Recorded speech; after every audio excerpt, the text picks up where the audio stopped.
Que el Señor fortalezca nuestra fe y nos ayude a honrarle, a estar cada día más preparados, más firmes, más constantes en las cosas del Señor y que nada ni nadie perturbe nuestra fe. Sabemos que vivimos en tiempos difíciles, la Biblia ya lo dice con antelación, que los tiempos finales serían tiempos difíciles, tiempos peligrosos. Como dije el domingo en el mensaje, se lo recuerdo, así como aquel gigante llamado Goliat desafiaba constantemente al pueblo de Israel, hoy en día también nos están buscando las cosquillas, Nos están pinchando y presionando por todas partes, pero los gigantes todos cayeron uno detrás de otro, Es simplemente cuestión de tiempo. Yo quiero llevarles nuevamente al pasaje que leíamos el domingo, que era 1 Samuel capítulo 17, donde David, enviado por su padre al campamento donde sus hermanos mayores estaban a punto de enfrentarse con los eternos enemigos del pueblo de Israel, como eran los filisteos. Cuando él llega al campamento, se da cuenta de que la atmósfera, el ambiente, pues está bastante cargado. Hay mucho pesimismo, mucha derrota, y cuando él pregunta qué es lo que está sucediendo, le informan de que hay un gigante, un paladín de parte de los enemigos que lleva 40 días amedrentando, asustando al pueblo de Dios, y desde el más grande, el rey Saúl, hasta el más pequeño, nadie se atrevía a dar un paso adelante para solucionar el problema. Bueno, hasta que apareció David.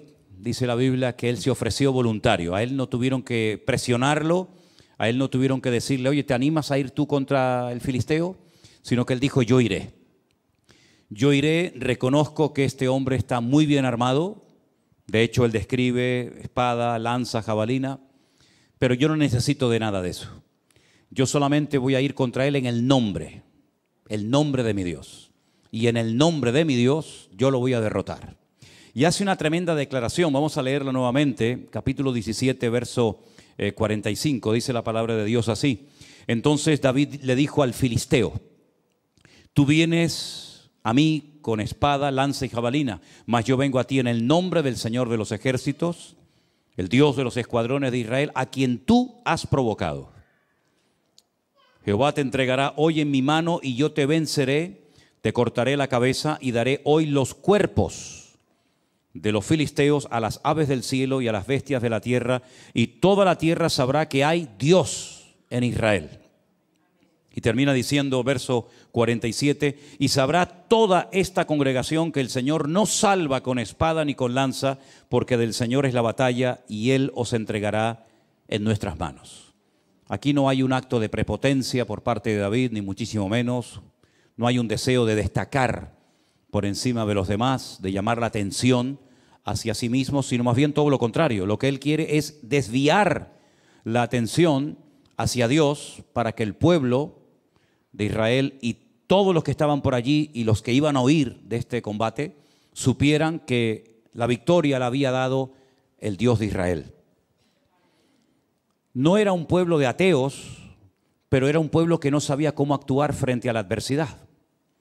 Y hoy en día pasa exactamente lo mismo. Hay gente que lee la Biblia, que se congrega en esta o en cualquier otra iglesia, que lleva años en los caminos del Señor, pero cuando llega un momento puntual a su vida, cuando llega una prueba, un conflicto con la familia, con la economía, con la salud o con lo que sea, pues no saben cómo reaccionar, y parece ser que este era uno de los grandes problemas que Israel tenía en aquel momento. Sabían ir todos unidos contra un enemigo, pero como los filisteos estaban planteando que solamente uno se enfrentara a Goliat, pues ellos se quedaron paralizados porque no estaban acostumbrados a pelear así.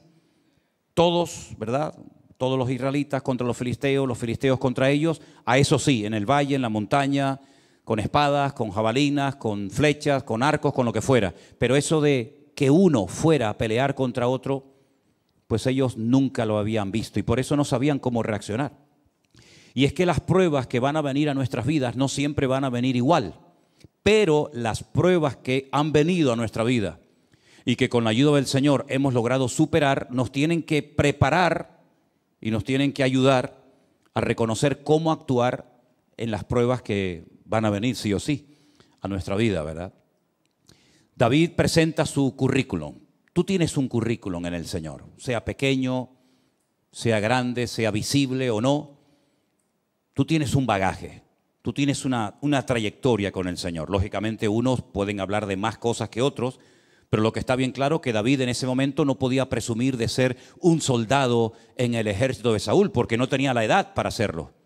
Pero él dijo, bueno, yo no soy un soldado, yo no tengo armadura, yo no formo parte de los escuadrones de Israel, pero yo quiero decirles a todos ustedes, porque veo que no lo saben, que para mí pelear contra el gigante filisteo a mí no me resulta complicado, porque yo sí sé lo que es pelear uno contra uno. Yo no sé lo que es ir a la guerra con un montón de soldados que me respalden, pero yo cuando fui a pelear con el león nadie vino a ayudarme y lo vencí. Y yo cuando fui a pelear contra aquel oso que quería despedazar el rebaño de las ovejas de mi padre, yo fui solo. Allí no estaba ni mi padre, ni mis hermanos, ni ningún hermano que me ayudara. Hay conflictos espirituales en la vida que tendremos que unir fuerzas todos para ir contra ese enemigo, contra ese ataque. Pero habrán otro tipo de pruebas o de ataques que vendrán a nuestra vida en los que te vas a tener que enfrentar tú solita. Y tú dices, ¿y ahora qué hago? Bueno, gracias a Dios tenemos el manual.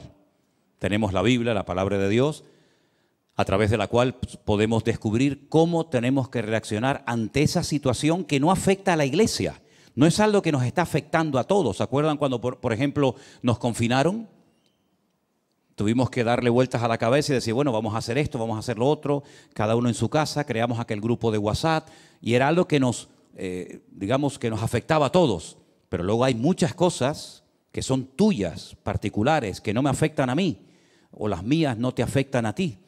Pero también tenemos que estar preparados y saber cómo reaccionar en todo momento. Ahora bien, cuando una persona en el mundo espiritual obtiene una victoria, hay muchas cosas que cambian.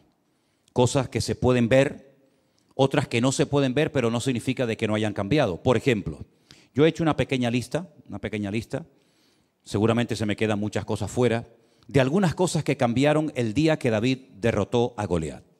Por ejemplo, cuando él llega al campamento, una pregunta que él hace es, ¿qué le dará el rey como recompensa al hombre que derrote a Goliat?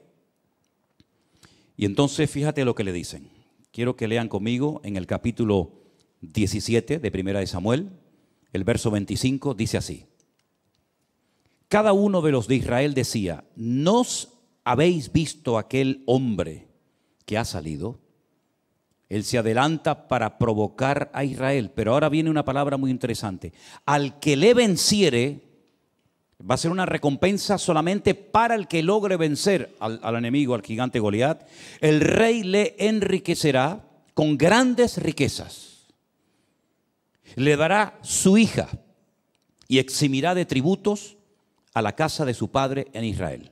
Fíjate las tres cosas que obtendría como recompensa el hombre que venciera a Goliat.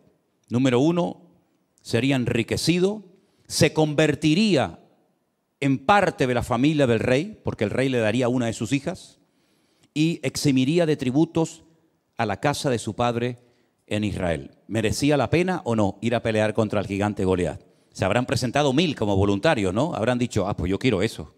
Yo quiero ser rico, quiero ser yerno del rey y quiero que además toda mi familia quede excluida de pagar impuestos. Pues la cruda realidad es que no se presentó nadie. La recompensa era extraordinaria, pero los voluntarios brillaron por su ausencia. Solamente David dijo, bueno, pues yo voy a ir a pelear. Pero él no fue a pelear contra el gigante Goliat por la recompensa. Él iba a ir con recompensa o sin recompensa. Él no estaba allí para hacerse rico aprovechando una oportunidad, ¿verdad? Y para bendecir a su familia, librándola de pagar terribles impuestos que tenían que pagar, ¿verdad? Él fue allí porque primeramente su padre lo mandó y él iba a ir porque él en ese momento, ese día, él se sentía como el representante de Dios en el pueblo. No va nadie, no va el rey, no va el hijo del rey, Jonatán o los demás hijos, no va nadie, no van mis hermanos. Bueno, pues voy yo, porque yo entiendo que esta es una oportunidad para que todo mi pueblo y todos los gentiles que están aquí sepan que nuestro Dios es un Dios que marca la diferencia, con recompensa o sin recompensa. Y yo voy allí, y yo le voy a vencer. Y es cuando él hace aquella tremenda declaración. Él no habla de, bueno, tal vez, vamos a ver lo que pasa, que se haga la voluntad de Dios, que sea lo que Dios quiera, en fin. No, él habla con una seguridad tremenda. Es que hay momentos en la vida en el que no te puedes dar el lujo de dudar. Es sí o sí, es vida o muerte, es cara o cruz, no hay vuelta de hojas. Él no dice, bueno, en algún día tal vez vamos a ver si llevas 40 días molestándonos por la mañana, por la tarde y por la noche, pues vamos a ver si poquito a poco. Es que esa batalla no se iba a ganar poquito a poco. Mira, hay cosas en tu vida y en la mía y en la de todos y cada uno de nosotros que poco a poco las vamos a ir superando. ¿Estamos de acuerdo? Hay gente que me dice, bueno, yo tengo este vicio, o yo tengo esta atadura, o yo tengo esta costumbre. Mira, yo voy a ir poquito a poco. ¿Has conocido gente que habla así? ¿Tú eres de los que hablas así? Hay gente que me dice, poco a poco, sin prisa. Un poquito hoy, un poquito mañana. Ahora 3, mañana 2, pasado ninguno, pasado mañana 18. Poquito a poco. Y bueno, si tú te lo quieres montar así, si en vez de ir envenenándote de golpe te vas envenenando poquito a poco, pues como tú veas, ¿no? Pero es que hay otras cosas en la vida, si quieres llegar a un cierto nivel de madurez, que tienes que vencerlas de golpe. Todo o nada. Y David era un hombre de los que era todo o nada. O yo voy y me mata, o yo voy y lo mato a él. No hay término medio. Porque fíjate que además David hace una cosa muy interesante, y es que él primeramente, antes de matar al filisteo, le lanza aquella piedra y la piedra no lo mató. La piedra lo hirió, dice que se le clavó en la frente y claro, el dolor tuvo que ser tremendo. Una piedra con una honda es como un tiro, pero realmente la piedra no mató a Goliat, lo derrumbó, pero Goliat seguía vivo. Si se lo llegan a llevar los filisteos a su campamento, lo curan y este hombre a los pocos meses o a las pocas semanas está otra vez igual, allí parado desfallando al pueblo de Israel. Entonces David dice que salió corriendo y con la misma espada con la que quería Goliat matarlo a él, dice que él le cortó la cabeza. Y entonces sí, ya con la cabeza cortada, ya muerto el perro, se acabó la rabia, ¿verdad? Dice que cogió la cabeza y se la enseñó a la gente, dijo, ya está, se acabó. Es decir, que hay cosas que se pueden superar poco a poco, pero hay cosas que tienes que ser radical, tremendamente radical, porque o las vences tú a esas cosas, o ellas te van a terminar destruyendo y matando tu vida espiritual. Entonces David entendió que era un día clave en la historia del pueblo de Israel. Hay días en nuestras vidas que son claves. Hay días que marcan algo en el mundo espiritual, que se queda como una especie de marca indeleble en el mundo espiritual, que marcan una diferencia. Por ejemplo, el día que Abraham estuvo dispuesto a sacrificar a su hijo, eso quedó ahí marcado para el resto de la historia. El día que Jacob peleó con aquel hombre que dice la Biblia, no te dejaré, no te voy a soltar hasta que no me bendigas, ese día fue un día clave en la vida de Jacob.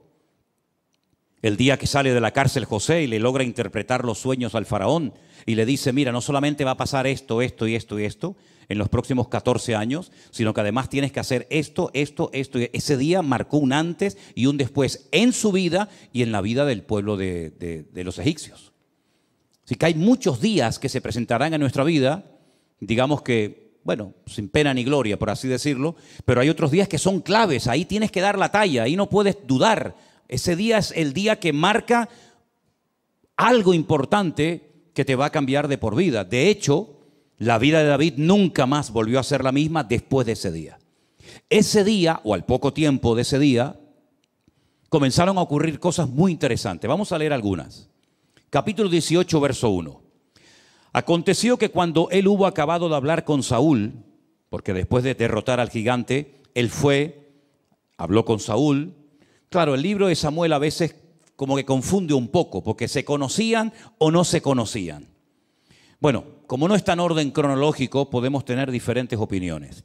Pero lo que está bien claro es que David habló personalmente con el rey Saúl el día que derrotó al gigante Goliat. Y en ese día, en esa conversación, estaba presente un muchacho llamado Jonatán, que era el príncipe de Israel, el futuro heredero, el hijo del rey.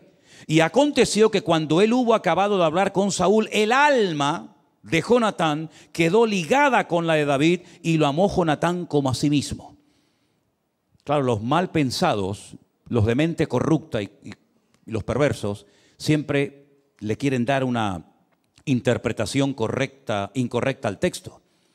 Pero allí se fraguó y nació una amistad preciosa entre Jonatán y David, entre David y Jonatán, una amistad limpia, una amistad pura, una amistad verdadera. Y como él llegó a escribir tiempo más tarde, es mejor un amigo que a veces un hermano, ¿verdad?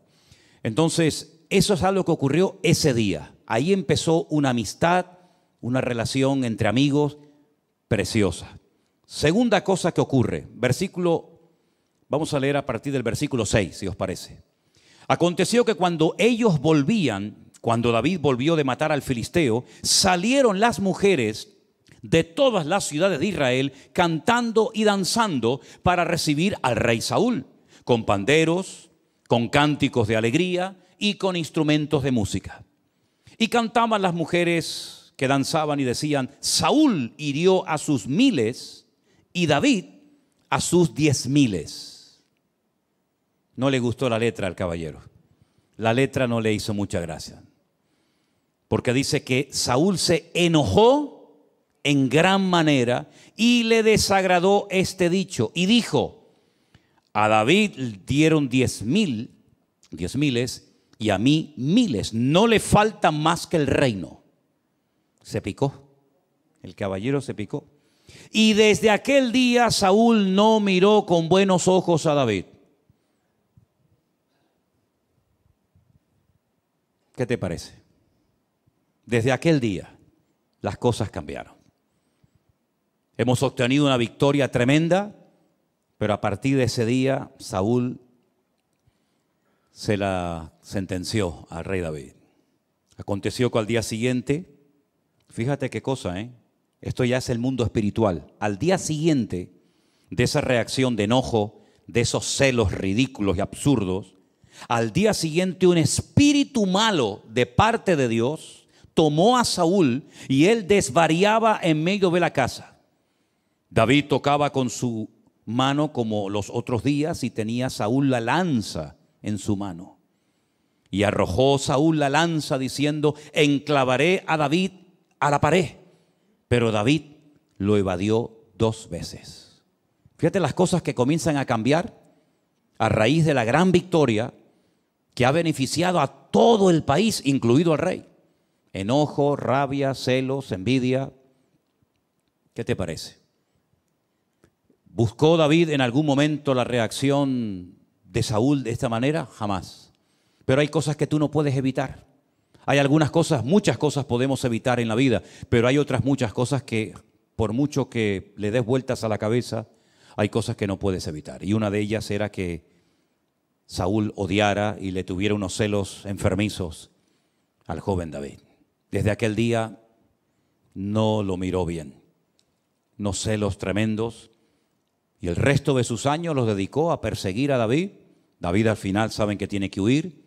Y durante muchos años, desde los 17 aproximadamente, hasta los 30 que llega a ocupar el trono de Israel, está huyendo de cueva en cueva, de lugar en lugar, hasta que finalmente él dice: bueno, en algún momento me va a matar este hombre, me va a quitar la vida a Saúl. Dice que se fue a vivir con los filisteos. Pero claro, si llega a los filisteos, cuando tú le has matado al gigante filisteo, en cuanto te vean aparecer por allí, te van a matar a ti.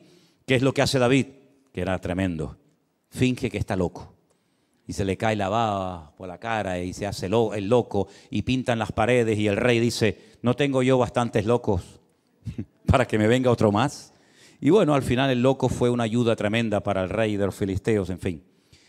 Ahora llegó el momento en el que Saúl tenía que cumplir la palabra que había dado. El hombre que venciere a Goliat, yo le voy a dar a mi hija y lo voy a convertir en mi yerno. Vamos a ver si cumplió la palabra, ¿les parece? Versículo 17. Entonces Saúl le dijo a David: he aquí yo te daré a Merab, mi hija mayor. Generalmente se daba a la mayor y luego se daba a la menor, ¿verdad? Saben que en las notas musicales hay notas mayores y notas menores, ¿no? Pues le iba a dar la mayor y al final le dio la menor. Con tal de que seas hombre valiente y pelees las batallas del Señor. Mas Saúl decía: No será mi mano contra él, sino que será contra él la mano de los filisteos. Fíjate tú el plan que comienza a fraguar Saúl para quitarse de medio a David. Pero David le respondió a Saúl: ¿quién soy yo o qué es mi vida o la familia de mi padre en Israel para que yo sea yerno del rey? Oye, ese privilegio de ser yerno del rey no lo tiene todo el mundo, ¿verdad? ¿O eres de sangre azul? Ninguno aquí es de sangre azul, ¿no? ¿O no tienes ninguna posibilidad de llegar a ser familia del rey? Llegado el tiempo en el que Merab, la hija de Saúl, se había de dar a David, fue dada por mujer a Adriel. Ah, mira dónde sale este. Mira dónde sale Adriel. El meolatita. Estudien la historia de este Adriel, por cierto, muy interesante. No tengo tiempo ahora para entrar en eso, pero fíjense por dónde. Pero Mical, la otra hija de Saúl, amaba a David. Y fue dicho a Saúl y le pareció bien a sus ojos. Y Saúl dijo: yo se la daré para que le sea por lazo y para que la mano de los filisteos sea contra él. ¿Me dejan que les diga una cosa? No se sorprendan. Creo que nunca he dicho esto, pero hoy se lo comentaba a Elena y digo: oye, vamos a dejarnos de tener pena y compasión de Saúl. Saúl era malo, Saúl era malo, Yo durante años me daba pena, ¿no? Me daba esa cosita, por esa tristeza por Saúl. Decía: pobre hombre, fíjate tú y tal. Pero es que Saúl era malo. Saúl era malo. ¿Y una persona mala en qué piensa? En cosas malas. Dice la Biblia en Romanos 8, los que son de la carne, ¿en qué piensan? En las cosas de la carne. Y los que son del Espíritu, ¿en qué piensan? En las cosas del Espíritu. ¿La cabra dónde tira? Al monte. Así de claro. Saúl era malo, pero sabía fingir y sabía aparentar. Yo te voy a dar a mi hija. Ese privilegio no lo tiene nadie en Israel. Se ve que las dos hijas, la mayor Merab y la menor Mical, en ese momento eran solteras. Y claro, oye, es un detallazo por parte del rey permitirle casarse con una de sus hijas. Entonces él va a quedar bien ante la gente, pero es que en el fondo esa no es la intención de Saúl. La intención es que los mismos filisteos acaben con la vida de David. Y mira lo que él intenta hacer.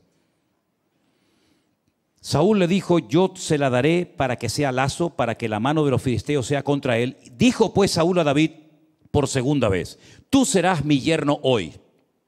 Mandó Saúl a sus siervos: hablad en secreto a David, diciéndole: he aquí el rey te ama y todos tus siervos te quieren bien. Sé pues yerno del rey. ¿Verdad? Siempre el rey rodeándose de pelotas, siempre rodeándose de gente que le reía las gracias al rey, como hay muchos hoy en día que se juntan con gente que a todo le dicen que sí, ¿verdad? Los criados de Saúl hablaron estas palabras a oídos de David, y David dijo: ¿os parece a vosotros que es poco ser yerno del rey, siendo yo un hombre pobre y de ninguna estima? Des en cuenta, por ejemplo, que David no era una persona pudiente económicamente hablando. David era un simple pastor de ovejas, que encima no eran ni de él, eran de su padre. Era el menor de la familia, no tenía ninguna posibilidad de una buena herencia el día de mañana. Incluso hay comentaristas por ahí que opinan que David fue, concebido fuera del verdadero matrimonio, ¿no? Bueno, sea como sea, el tema es que David jamás se le hubiera pasado por la imaginación llegar a estar emparentado con el rey de Israel, el hombre más importante del país. Y él lo tiene claro. Él dice: yo no tengo ninguna posibilidad de llegar a ser el yerno del rey. Pero fíjate qué interesante. Los criados de Saúl le dijeron esta respuesta, le dieron estas palabras, y Saúl dijo: decidle así a David: el rey no desea la dote. La dote era algo muy importante, ¿sabes? Mi hija, para que sea tu hija, me tienes que dar 20 camellos, 30 ovejas, etcétera, etcétera. A mí Matías no me dio nada, por cierto, pero bueno, aún estamos a tiempo. Bueno, me dio un nieto. Ya con eso le perdono. El rey no desea dote, sino, escucha bien, espero que lo entiendas, 100 prepucios de filisteos, que es lo que se le quita al hombre cuando se le circuncida. Quiero 100 de filisteos, para que sea tomada venganza de los enemigos del rey. Pero es que esa no es la verdad. Detrás de esta petición de 100 prepucios, fíjate tú qué cosa pide este hombre. Saúl lo que quería hacer es que David cayera en manos de los filisteos, porque sobra el decir, no me hagan que dé demasiadas explicaciones, pero sobra el decir que para llevarle en una bolsa siempre pucio de filisteos al rey Saúl, primeramente habrá que matarlos. Y después una vez matarlos o dejarlos medio heridos, ¿no? Me tengo que enfrentar a 100 para poder llevárselos al rey Saúl. Porque en el fondo, alguno de ellos lo va a terminar matando. Esto no es como las películas americanas que saben que sale el héroe corriendo por un campo abierto, le disparan 5.000, ni uno le da. Pero él dispara y con una bala mata a 10 de golpe, ¿no? Alguno de los 100 lo va a mutilar o lo va a matar. Y eso es lo que en el fondo Saúl quería. Pero miren cómo era David. Cuando sus siervos declararon a David estas palabras, le pareció bien la cosa. Es que le pareció bien la cosa, increíble. A mí me dicen eso y dice, vete tú a cortarlo, vete tú a cogerlo. Le pareció bien, dice, a los ojos de David, para ser yerno del rey. Y antes que el plazo se cumpliese, David se levantó, se fue con su gente y mató a 200. ¿Cuánto pedía el rey Saúl? 100. Este mata a 200. Los mató, ¿eh? Mató a 200 filisteos y trajo los prepucios de ellos y los entregó todos al rey, a fin de hacerse yerno del rey. Y Saúl le dio a su hija Mical por mujer. Si yo te doy más de lo que tú me pides, 100, toma 200 y ahora me tienes que dar a tu hija mayor. No, le da la menor, le da a Mical. Pero Saúl, viendo y considerando que el Señor estaba con David y que su hija Mical lo amaba, tuvo más temor de David y fue Saúl enemigo de David. ¿Cuánto tiempo? Todos los días. Todos los días de la vida que duró, odiaba y no podía ver en pintura a David. ¿Qué te parece? El ungido, este era el ungido. Imagínate los que no eran ungidos, ¿no? Este era el ungido de Jehová. Este era el que tenía que ser un ejemplo a la grey. Este era el que tenía que ser agradecido porque por fin había aparecido un desconocido y había arreglado el problema nacional de deshacerse del cuerpo, de la vida del gigante Goliat. Y mira cómo le paga, tratando de matarlo, tratando de desacreditarlo, persiguiéndolo de noche y de día por todas partes, con unos celos que en vez de cortarlos, los fue alimentando día a día. Y al final, si ustedes leen la historia de Saúl, que la encontramos en la Biblia, la vida de Saúl fue un auténtico desastre. Mató a sacerdotes, le echó la culpa al pueblo de muchos actos de desobediencia que hizo a lo largo de su vida. Se fue a consultar con una adivina en un pueblo llamado Endor, en el norte de Israel. Al final termina suicidándose, tirándose sobre una espada y quitándose la vida. Dejó al país en la ruina. Económicamente el país lo dejó en la bancarrota más absoluta. Los filisteos incluso se atrevieron a robar y llevarse a su terreno el arca de la alianza, que ya saben lo que era el arca de la alianza, ¿verdad? En aquellos tiempos. Sí, un auténtico desastre. Y no me digan a mí que Saúl no tuvo ayuda y buenos consejeros, como por ejemplo el profeta Samuel, que le decía lo que tenía que hacer, lo que no tenía que hacer. Espérate, no hagas esto, no te precipites, no corras, espera.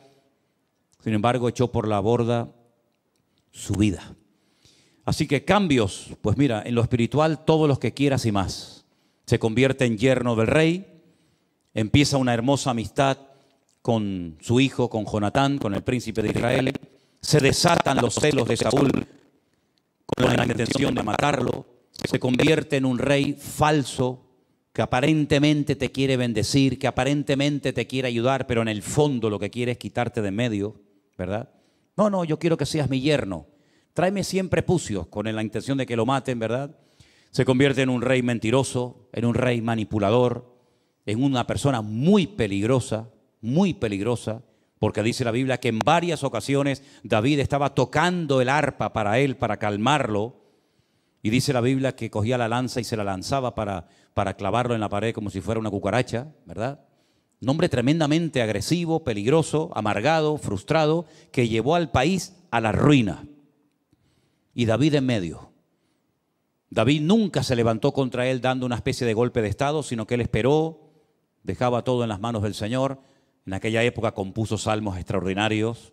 Puedes leer las sensaciones, las tristezas de David, las luchas tremendas, la soledad, las horas, días, semanas, solo, ¿verdad? Por esos montes huyendo de Saúl, siempre pendiente de que me atacaran por la noche, por el día, por la montaña, por arriba, por abajo, ¿verdad? Pero el Señor lo cuidó y el Señor lo protegió. Cuando tú comiences a obtener victorias espirituales en tu vida, vas a desatar la ira del enemigo, pero también vas a desatar la bendición de Dios sobre tu vida. Tienes que saber esto. Como dijo alguien, si no quieres que te pase nada, que nadie diga nada mal de ti, que nadie se meta contigo, que nadie te cuestione, que nadie te critica, no hagas nada. Es que no tenías ni que haber nacido. Porque ya desde el día que nacimos, ya siempre alguien dijo, qué feíto era, ¿no? Y aún no dice nada, otro dice, ay, qué guapo, otro era feíto, otro era feo. Desde el mismo día que nacimos ya comenzó la batalla de la vida.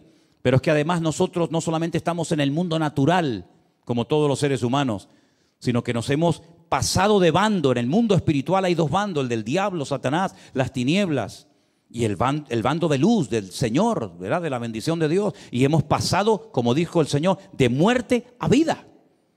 Claro, el otro no está contento con ese cambio, porque sabe que ahora tienes tú una victoria que ya le gustaría a él tener. Ahora tú tienes una influencia, una capacidad en el mundo espiritual que él no va a tener jamás en la vida. Y eso va a despertar envidia, eso va a despertar celos, eso va a despertar pues tantas y tantas cosas. ¿Y dónde va a venir la guerra? Pues desde adentro. El Señor Jesucristo un día nos dio una información tremenda. Dice que los mayores enemigos a veces, no siempre, pero a veces pueden surgir hasta dentro del mismo seno familiar. Dentro de la misma familia, ese cuñado con el que te llevabas tan bien, ese primo, ese abuelo, ese tío, ese sobrino, con el cual pues antes jugabas al fútbol, iban de excursión y cantaban y lo pasaban bien. Ahora por el simple hecho de haberte convertido, pues ahora parece que te has convertido en su enemigo. Pero no tienes que asustarte, al mismo Señor Jesucristo le pasó. Sus propios hermanos, que los tuvo, le decían al Señor, Señor, ¿por qué no vas a otros lugares para que te oigan y te conozcan y sepan de tus enseñanzas? Pero no lo decían porque tuvieran una sana intención de que la gente escuchara el Evangelio, sino para quitárselo de encima, porque se avergonzaban de él. ¿Qué te parece?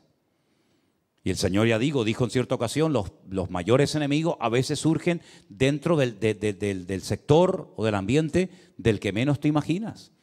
Incluso la Biblia dice que en los últimos tiempos tal vez la nuera se levante contra la suegra contra la nuera, los hijos contra los padres contra los hijos. Eso va a ser una revolución tremenda y para todo eso tú tienes que estar preparado. Y dice, y no sorprendáis, dice Pedro en una de sus cartas, no sorprendáis del fuego de prueba que os ha sobrevenido. Dice, como si alguna cosa extraña os aconteciera. Mira, sinceramente te deberías de sorprender de que no te pase nada. Eso es lo que te debería de preocupar. No tengo pruebas, no tengo dificultades, no hay problemas, todo parece que va sobre ruedas. Eso es lo que te debería de poner nervioso.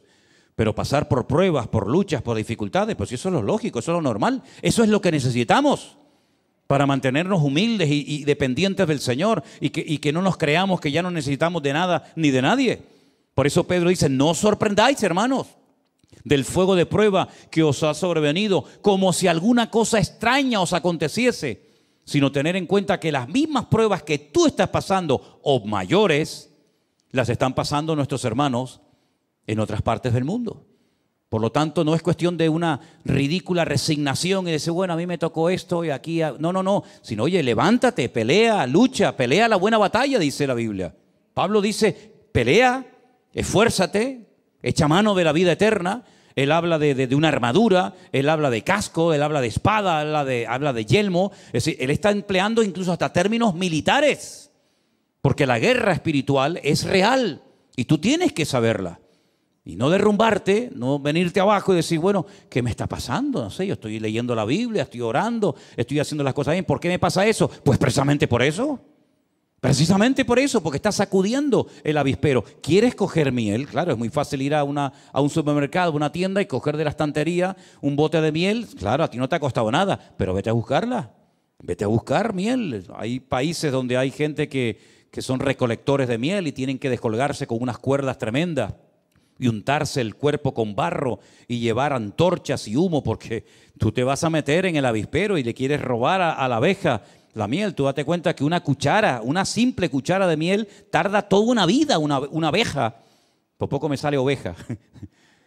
Una abeja tarda toda una vida para hacer una cucharada de miel y tú se la vas a quitar. Y dices, de aquí, de eso nada. Y vas a matar a la reina y te vas a meter en el panal. Y salen picados por todas partes. Y hay gente que incluso ha muerto porque son alérgicos, ¿verdad?, a las picaduras de las abejas. Y si tú quieres obtener grandes victorias en tu vida, pues vas a ser picado y vas a ser atacado por todas partes. Pero dice la Biblia, mayor es el que está en ti que el que viene contra ti. ¿Cuántos dicen amén? Así que David supo perfectamente que su vida nunca más iba a volver a ser la misma. Al poco tiempo, por la mala cabeza, por la mala actitud, por los pecados, por la constante actitud de desobediencia de Saúl, Dios dijo, basta. Y esto sí que es terrible. Para mí esto es lo peor que le puede pasar a un ser humano en la vida cuando Dios dice, basta. Y lo ha hecho en varias ocasiones, ¿eh? Lo hizo con Faraón. Lo dijo, ¿no quieres dar tu brazo a torcer y reconocer que todos estos milagros, prodigios, maravillas, estas plagas tremendas son producto de mi intervención? ¿No quieres? Pues ahora yo me voy a encargar de endurecerte el corazón. ¿Quieres ser duro? Yo te lo voy a endurecer como el pedernal. Y no te voy a dar oportunidad ni para que te arrepientas. Fue tremendo. Cuando Dios llega a esos extremos, imagínate. Pues con Saúl llegó exactamente igual. Dijo, Samuel, no ores más por él. Pero no ores más por él. Lo he desechado. Y Dios no dice, bueno, no, te he desechado. Basta, se acabó. ¿Y ahora qué hacemos? Tienes que ir a Belén, a la casa de un tal Isaí. Convoca a sus hijos y yo te voy a decir lo que vamos a hacer. Vamos a escoger a otro rey fiel conforme a mi corazón. Todos conocemos la historia, ¿sí o no? Llega a Belén, llega a la casa de Isaí, allí están sus hijos. Él se va a acercar al mayor, que era lo lógico, ¿no? Ungir al mayor, al primogénito, y el Señor le dice, ese no es. Bueno, pues será el siguiente, ese tampoco. Y el otro tampoco. Y al final Samuel está desconcertado, él es profeta, varón de Dios, pero en ese momento como que no tiene mucha luz, que digamos, y le dice al padre, oye, una pregunta, ¿tú tienes a otro hijo? Porque yo he traído aquí el cuerno del aceite especial para derramarlo sobre la cabeza de uno de tus hijos. Tú me has dicho que has llamado a todos tus hijos y a mí el Señor no me da paz con ninguno de ellos. Aquí pasa algo. Y le dice, bueno, es que tenemos a otro. ¿Cómo que tienes a otro? ¿Y por qué no lo has llamado? ¿Qué cosa, no? Ni su propio padre lo llamó. Cuando le dijo Samuel, llama a todos tus hijos. Y a David no lo llamó. ¿Qué te parece? Dile que venga. Porque no nos vamos a sentar a la mesa ni a comer hasta que David venga. Y dice la Biblia que nada más entrar, claro, imagínate las pintas con las que vendría. Un montón de días, semanas en el monte, con un olor terrible, los pelos así como los que tiene ahora mismo un hermano por ahí arriba. Y claro, tú imagínate aquello, decir, ¿y este quién es? ¿Este quién es? ¿De dónde ha salido esto? Si no, este es mi hijo David. Dice, este es David. Y el Señor dice, úngelo, porque ese es el rey, el futuro rey de Israel. Es impresionante, hermanos, cómo Dios rompió todos los patrones, todas las normas de la época para ungir al que nadie, ni siquiera su propio padre, contaba con él. Y a partir de ese día dice que Dios cambió su corazón, mudó su corazón, y el Señor comenzó a bendecirlo y a prepararlo y a ungirlo. Pero claro, si quieres ser rey, lo primero que tienes que hacer es conocer tu país. Y lo vas a conocer, ya verás que lo vas a conocer, pero bien, bien que lo vas a conocer. Vas a conocer hasta dónde se ocultan las ratas. Vas a conocer el país, pero palmo a palmo. Ese sí que fue un Rambo verdadero, ¿eh? Y comenzó desde prácticamente a los pocos días, ya digo, 17, 18 años como mucho, hasta los 30 años, huyendo de un lugar a otro, con un calor que hace en esos lugares donde él se escondía. Fuimos un día a la cueva de Engedi. Es una cueva que está en el oasis de Engedi, en el desierto, y llegamos allá arriba y nos dijeron, en esa cueva se escondió Saúl, y allí dentro estaba el rey David, que podía haberlo matado y no lo hizo. Es decir, una vida de una preparación tremenda. Pero el Señor dice, ese es al que yo he escogido. Ese es al que yo he escogido. Y saben, queridos hermanos, Dios no se equivocó con David. David no era perfecto, no hay ningún ser humano perfecto, ni David, ni Abraham, ni Moisés, ni ninguno, pero ese era un hombre con el cual se podía contar, porque tenía una buena característica. Tal vez otros dirán, sí, pero es que en esto, bueno, tenía una característica extraordinaria, que es lo que marca la diferencia entre un creyente y otro, es la verdad, y es que era un hombre obediente. Dios le decía una cosa y él la hacía. Fíjate cuando el rey Saúl, fíjate que aún no era rey, y Saúl le dice, tráeme 100 prepucios de filisteos. Él no era tonto. Él sabía que podía perder la vida peleando contra 100 filisteos. Y no le trae 100, le trae el doble, le trae 200. Pero es que era así, era tremendamente radical. Siempre iba más allá de lo que se le pedía. El padre le dijo, pero esto lo tenía ya era su naturaleza, era parte de su esencia, de su personalidad. 100 prepucios, no, 200. Le dice el padre, vete a cuidar las ovejas. Y claro, viene un león y podía haber salido, papá, mira, perdona, pero viene un león, yo salí corriendo. No, mi padre me ha dicho que cuide las ovejas y yo voy a cuidarlas, aunque tenga que pelear contra un león. Nosotros lo hubiéramos hecho, hermano. Tú lo hubieras hecho, Luis. Tú lo hubieras hecho. Ustedes lo hubieran hecho. Si a veces entra una cucaracha a la casa. Una cucaracha. No estoy hablando de cocodrilos ni dragones. Una cucaracha. Y parece que ha entrado Belcebú. Un perenquén, no sé si por ahí que nos ven, perenquén es un lagartito que se pega a las paredes, que se come los mosquitos, las arañitas y esas cosas, que son buenos, los perenquenes son bonitos. Se pegan ahí con sus patitas a los balcones. Sí, trae un perenquén aquí para que veas a más de uno corriendo. Pero es que ahora le viene un león y podía haber dicho, hombre, yo una cosa es cuidar las ovejas de mi padre y otra cosa es enfrentarme con un león. Estamos hablando de cosas muy diferentes. Pues él se queda. Y él se queda y mata al león y no se queda satisfecho con herirlo, sino lo mata. Y al poco tiempo un leoso. Y bueno, ya no le vinieron más porque dijeron los animales, no vayan contra este, que aunque vaya quien vaya, nos va a matar a todos. Eso que hacía en lo natural David, luego él trasladó todo eso a su vida espiritual. Esa radicalidad, ese ir más allá de lo que me han pedido, el jugarme la vida por 4 ovejas que tampoco merecen tanto la pena, el decir en vez de 100, 200, esa actitud en su vida fue la que lo marcó durante toda su vida. Y por eso para él el gigante no era nada, para él un león no era nada, porque él conocía al Señor.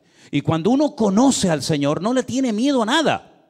Porque sabes que eso que te está atacando, eso que te domina en ese momento, eso que pierdes el control, para Dios no es ningún problema. Amén, hermanos.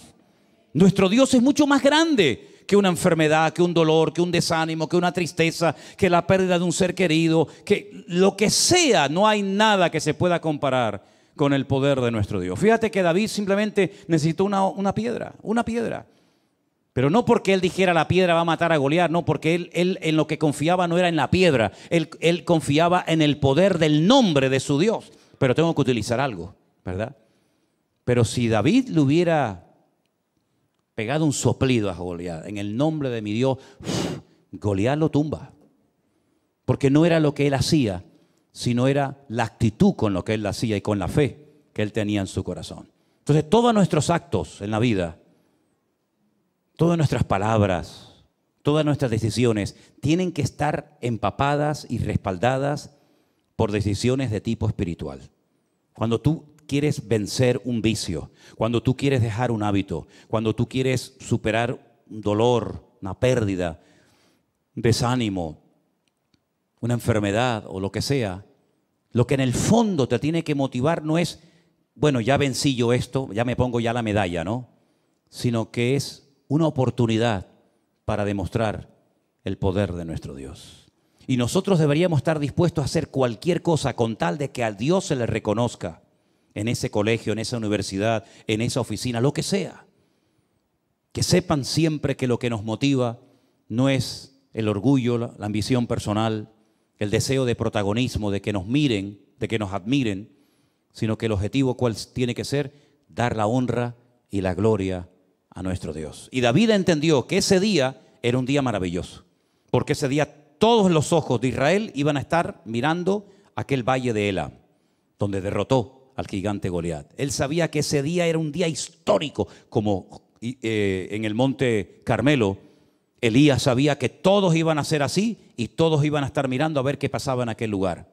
Hay momentos en los que todos van a estar mirando y es el examen, es el test, es la prueba por la cual tendrás que pasar y sacar buena nota para que al final la gloria y la honra se la lleve el Señor. Así que en vez de quejarte, en vez de asustarte, en vez de salir corriendo, dice, no, momento. Yo tengo una oportunidad de oro para demostrar que mi Dios es diferente. ¿Qué es lo que usted me ha dicho que tengo? ¿Esto? ¿Esto es lo que usted dice que tengo? Muy bien, perfecto. Démelo. Te pones de rodillas en tu habitación. Hazme caso, por favor. Hazlo, que funciona. Señor, mira lo que me dijo que me quedan 3 meses de vida. Mira las analíticas, mira los exámenes que me han hecho. Estos, que son los que han estudiado, los que han estado años y años para sacar esta conclusión, me dicen que yo, que soy tu propiedad y que soy tu hijo, me dan 3 meses de vida. Señor, qué bueno sería que tú hicieras un milagro en mi vida para que yo mañana vaya a estos y les diga, vengan un momentito. ¿Qué me dijeron ustedes aquí hace 6 meses? ¿Que me iba a morir? ¿Cuánto tiempo llevo de vida? 18 años. Entonces, en otras palabras, utiliza tus circunstancias presentes para demostrarles que el poder de tu Dios es más grande que todo lo que te hagan o todo lo que te digan. Y otra cosa, y si por lo que sea tú decides que lo que dijeron estos señores se cumpla, pues muchísimas gracias porque dentro de 3 meses estaré con mi Señor.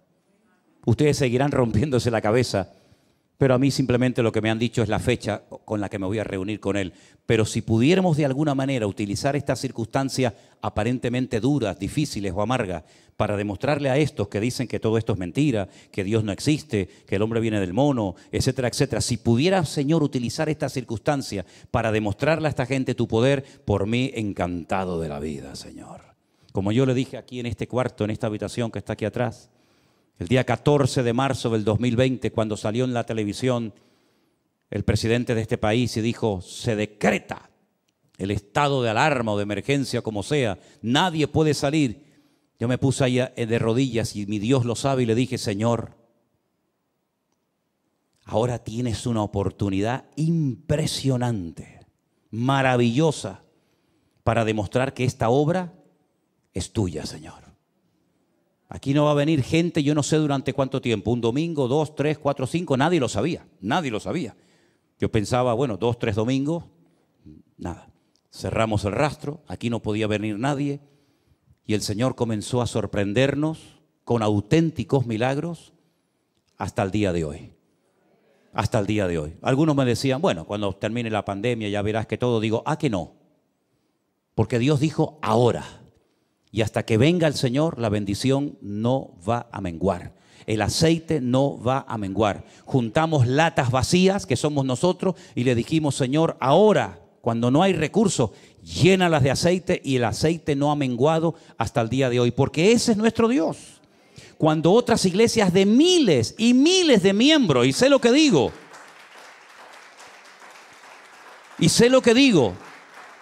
lamentablemente, se cerraron, solamente por ponerles un pequeño ejemplo, podría ponerles muchos.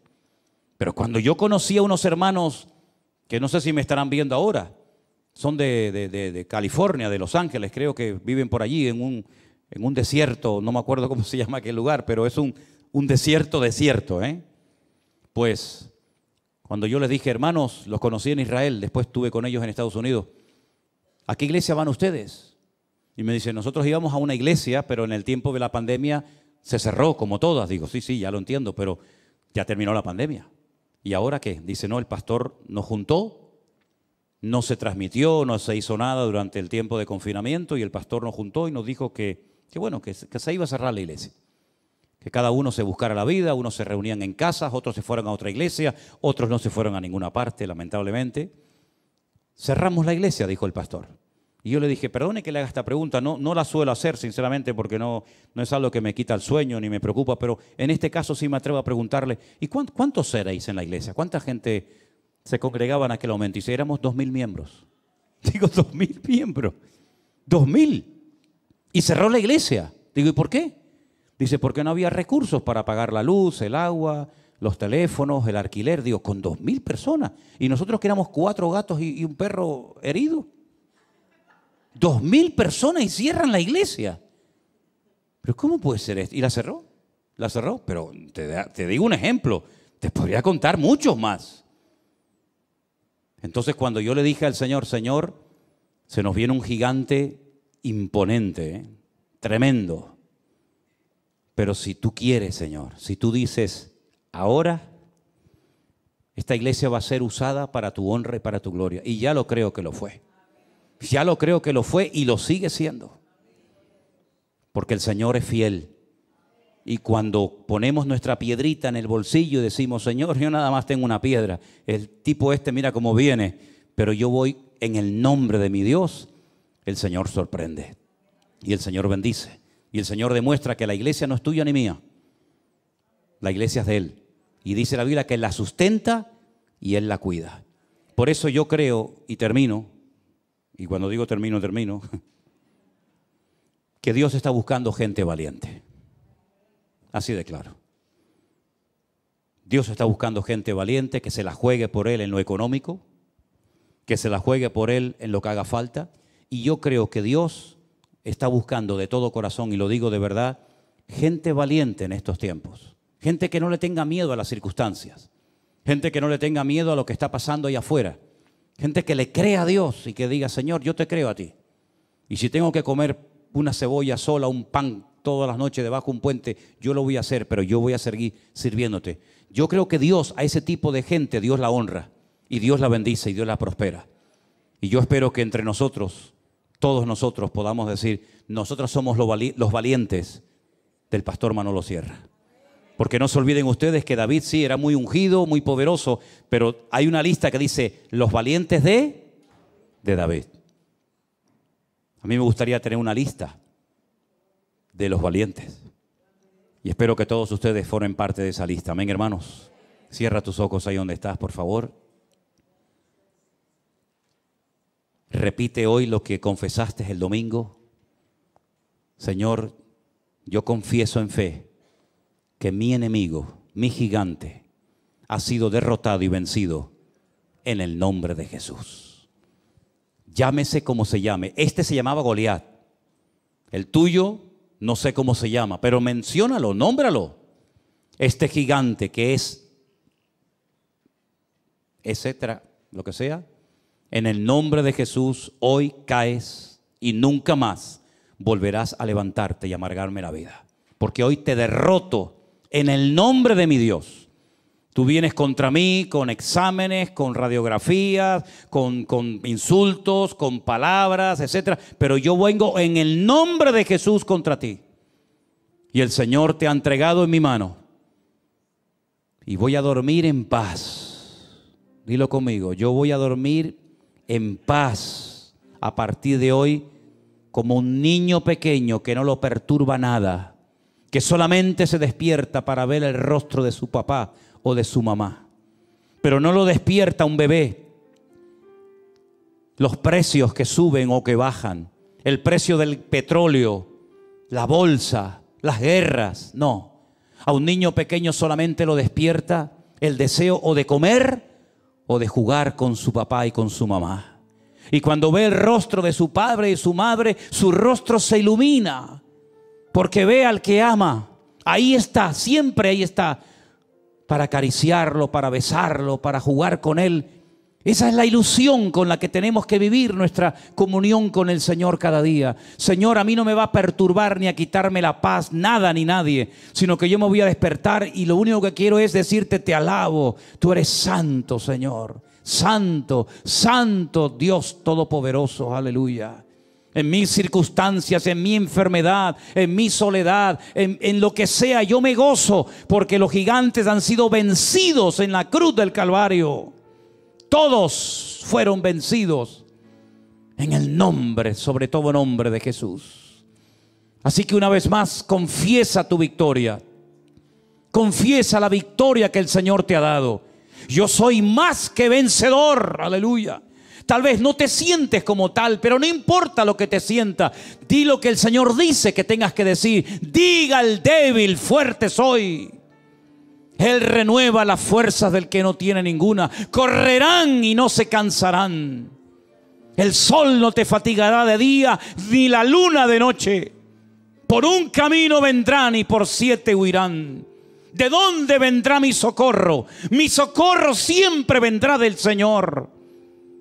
Porque sus ojos están abiertos de día y de noche, y mi pie no tropezará ni resbalará. Porque Él me cuida, me guarda, me bendice, me sustenta, me protege, me unge. Y Él guarda cuando salgo y Él guarda cuando entro, cuando me levanto y cuando me siento, cuando camino y cuando duermo. El Señor está a mi lado. Caerán por un lado, caerán por otro lado, pero yo estoy firme, parado en la roca eterna que es Jesucristo. Aleluya. Yo estoy parado en esa roca y vendrán vientos, vendrán tempestades, vendrá lo que venga, lo que sea, pero mi casa permanecerá porque yo he puesto mi fe y mi confianza en el eterno Dios, aleluya, al cual le doy la honra y la gloria en este momento, mi Dios. Y cuando el enemigo ve a un pueblo unido, un pueblo que tiene las ideas claras, que pone su confianza en Dios y en su palabra, teme y sale corriendo, porque sabe que contra ese pueblo, contra esa casa, no puede hacer absolutamente nada. No dejen de alabar a Dios en medio de las circunstancias. No dejes de gozarte y de alegrarte en medio del dolor, en medio de la lágrima, no importa, porque esa es la mejor agua para regar la bendición de Dios. Señor, en el nombre de Jesús anhelamos tu bendición. Como tu siervo Jacob la anhelaba y la quería, nosotros te pedimos, bendícenos en esta noche. Bendícenos, Señor. Bendice mi familia, bendice mi cuerpo, mi mente, bendice mi vida, bendice mi economía, bendice todo lo que tengo y todo lo que soy. Que por todos los poros de mi piel salga bendición de Dios. Y a esos que critican, a esos que murmuran, a esos que ponen obstáculos, Señor, nos reímos porque tu palabra dice que tú llenarías nuestra boca de risa y dirían entre las naciones, grandes cosas ha hecho el Señor en estos. Y yo te pido, Señor, que esa promesa que tú nos diste la veamos cumplida cada día. Que sigan diciendo entre las naciones de la tierra, grandes cosas ha hecho el Señor en ellos. Llena nuestra boca de risa y nuestra lengua de alabanza. Bendito seas, oh Dios, santo, santo, sublime Dios eterno. Levanta tus manos al cielo, ponte de pie y dile, Señor, gracias. Cuando ese gigante cayó a tierra tuvo que ser algo tremendo. Como tuvieron que quedar los filisteos asombrados, porque aquel jovencito sin espada, sin jabalina, lo derrotó en el nombre de su Dios. Los filisteos ya no existen, mis hermanos. Desaparecieron de la historia. Ya no hay filisteos, ya no hay gigantes. Pero sí hay un pueblo que se llama Israel, que es un testimonio viviente al mundo entero de que Dios es un Dios todopoderoso. Todo lo que se levantaron contra el pueblo de Dios han desaparecido de la historia. Egipcios, babilónicos, medos persas, griegos, romanos, filisteos, amorreos, jebuseos, hititas. Todos los enemigos que se han levantado contra el pueblo de Dios han desaparecido, aunque decían que no iban a morir y a desaparecer nunca. Los que permanecen son aquellos que tienen su mirada y su confianza en Jehová su Dios. Aleluya. Porque aunque un ejército acampara contra nosotros, no temerá nuestro corazón. Porque tú eres mi luz y mi salvación. ¿De quién temeré? ¿De quién temeré, Señor? Aleluya. Amén. Oramos para despedirnos entonces. Señor, te damos gracias por este hermoso tiempo que hemos tenido en este lugar, Señor. Honramos tu nombre y te bendecimos, Señor, y te exaltamos. y nos acercamos a ti una vez más como hijos tuyos, Señor. No nos acercamos como huérfanos de Padre, porque tú eres nuestro Padre, porque en ti nos refugiamos, porque tú eres nuestro socorro, porque tú eres nuestro pronto auxilio en las tribulaciones. Señor, adoramos tu nombre y sabemos que tú nos rodeas, Señor, porque tu palabra dice que los que confían en ti son como el monte de Sión, que no se mueve, sino que permanece para siempre. Señor, adoramos tu nombre, te bendecimos. Recibe la gloria, recibe la gloria, recibe, Dios mío. Recibe la adoración de tu pueblo, Señor. Y nos despedimos de este lugar, Señor, pero no de tu presencia, no de tu santa y divina presencia, porque creemos lo que tú nos dices: estaré con ustedes todos los días hasta el fin del mundo. Señor, gracias por tu compañía, gracias por tu cuidado, gracias, Señor, por ser nuestro Padre. Gracias, Dios mío. Adoramos tu nombre y te bendecimos. Y bendícenos, Señor, al regresar a nuestros hogares. Guárdanos, líbranos una vez más, Dios mío, y que tus ángeles acampen alrededor nuestro también. Señor, en el nombre de Jesús de Nazaret, gracias por tu santa presencia. Gracias por enviar tu Espíritu Santo a vivir adentro nuestro. Señor, gracias, Dios mío, en el nombre de Jesús. Gracias por tu palabra, Señor.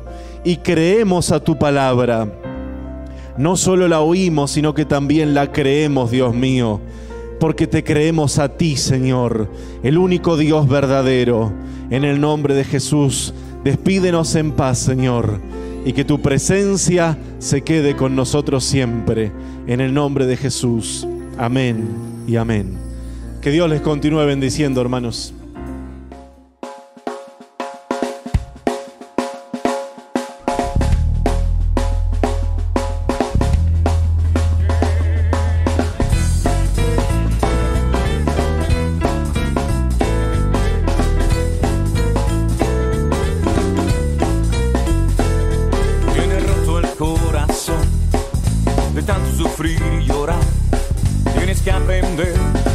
Descansar en Dios. No importa lo que te dijeron, no importa lo que te hicieron, tienes que aprender a descansar en Dios.